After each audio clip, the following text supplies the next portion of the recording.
시청자 여러분 안녕하십니까? 여러분의 경제학 통찰력을 길러주는 경제아카데미입니다. 지금부터 오늘의 경제아카데미 방송을 시작하겠습니다. 오늘은 2020년 5월 27일 중앙일보 26면 오늘의 제목은 도광양회 몸 낮추던 중국 외교 왜 늑대처럼 사나워졌나라는 제목을 가지고 최인택님이 정리한 내용을 살펴보도록 하겠습니다.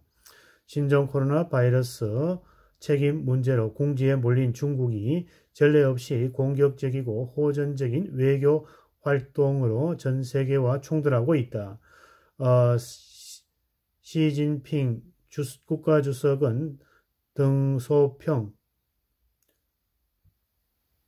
시절부터 중국이 도광양회 전략을 앞세워 몸을 낮추고 힘을 기르며 때를 기다려왔던 것에서 180도로 돌아섰다. 대놓고 발톱을 드러내고 힘을 과시한다.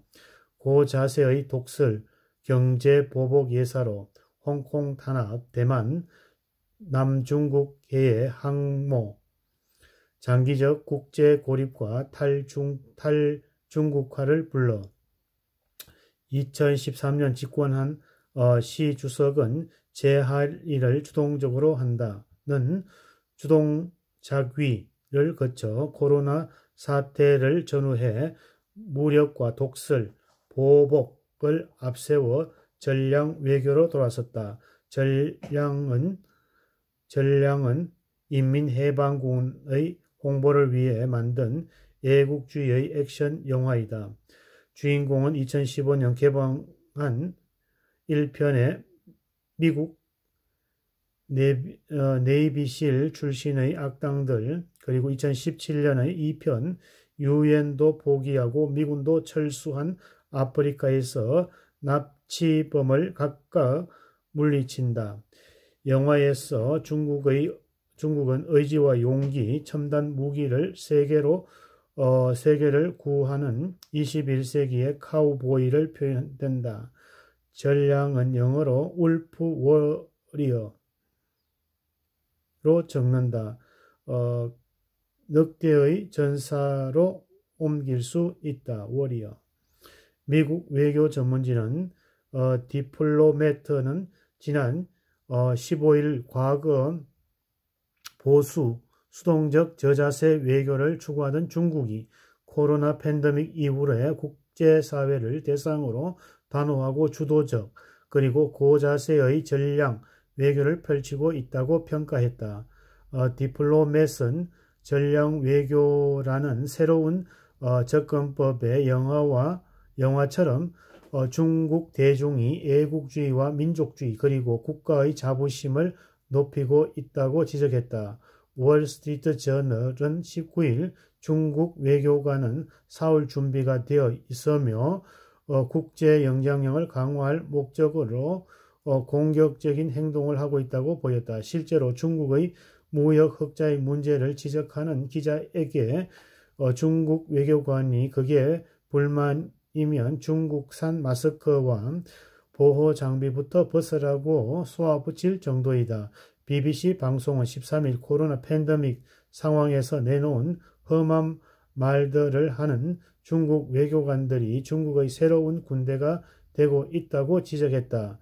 헨리 키신저 전 미국 국무부 장관이 저서 디플로머시에서 지나친 언행이 신중해 이를 해석할 중국 전문가가 필요할 정도라고 평가했던 과거의 중국 외교와는 사뭇 다른 모습이다. 홍콩 사우스 차이나 모닝 포스트는 24일 중국 외교가 갈수록 호전적 태도를 보이면서 곳곳에서 마찰을 일으키고 특히 미국과의 불화를 쌓고 있다고 지적했다. 중랑 외교의 고삐를 바짝 당긴 결과 중국은 국제사회에서 물론 중화권과도 갈등을 하고 있다.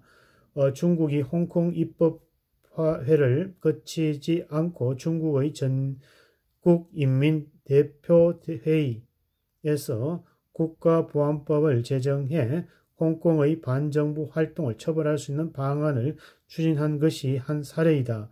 홍콩 헌법격인 기본법의 법률 제정권이 홍콩 입법하에 있다고 규정한 것과 어긋난 것이다. SCMP 등의 21일 이를 보도하자 홍콩인들은 대대적인 시위로 맞섰다. 중국은 대만에도 일국 양제 통일 방안을 강요하면서 지난 1월 이를 받아들이지 않으면 무력 사용도 불사하겠다고 위협을 했다. 대만인들은 지난 1월 11일 총통 선거와 입법원의 선거에서 친중 성향의 국민당 대신 현상 유지를 추구하는 차이밍원 총통과 민진당의 표를 몰아주었다. 중국은 지난 4월 대만 해협에서 항공모함 랴오닝 함을 동원해 대규모의 군사 훈련으로 대만을 압박했다. 중국은 18에서 19일 세계보건기구 의사결정기구인 세계보건총회에 대만의 옵저버 참가를 막았다. 지난 20일 이기 취임식에서 차이 총통은 중국의 일국 양제 통일 방안을 거부한 것은 물론 미국과의 유럽, 일본과의 관계를 강화해 중국 의존을 줄이겠다고 강조했다.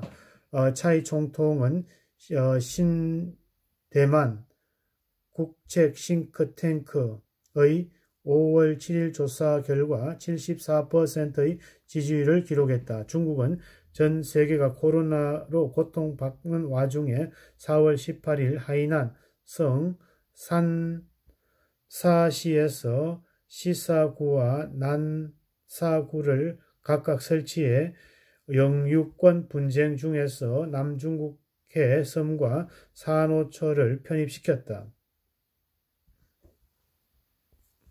중국은 코로나 사태가 진정되면 베트남과 필리핀, 말레이시아, 인도네시아 등 남중국해에 영유권 분쟁을 불어온 동남아 국가들과 충돌할 수밖에 없다. 중국은 2호 항공모함인 산둥함이 취역식을 지난 12월 17일 남중국해 입구 하이난성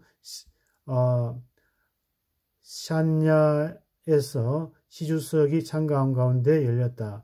2016년 7월 12일 헤이그 국제상설중재재판소가 중국의 남중국해 권리주장이 법적 근거가 없고 국제법을 위반하는 것이라고 했던 판결에 항모로 답한 셈이다. 중국은 자국과의 사이에 틀어진 특정 국가의 핵심 수출을 거부하는 국제무역 규제 사슬 파괴도 서슴지 않는다. 호주가 코로나 사태에 대한 독립조사를 주장하자 12일 쇠고기 수입을 막았다.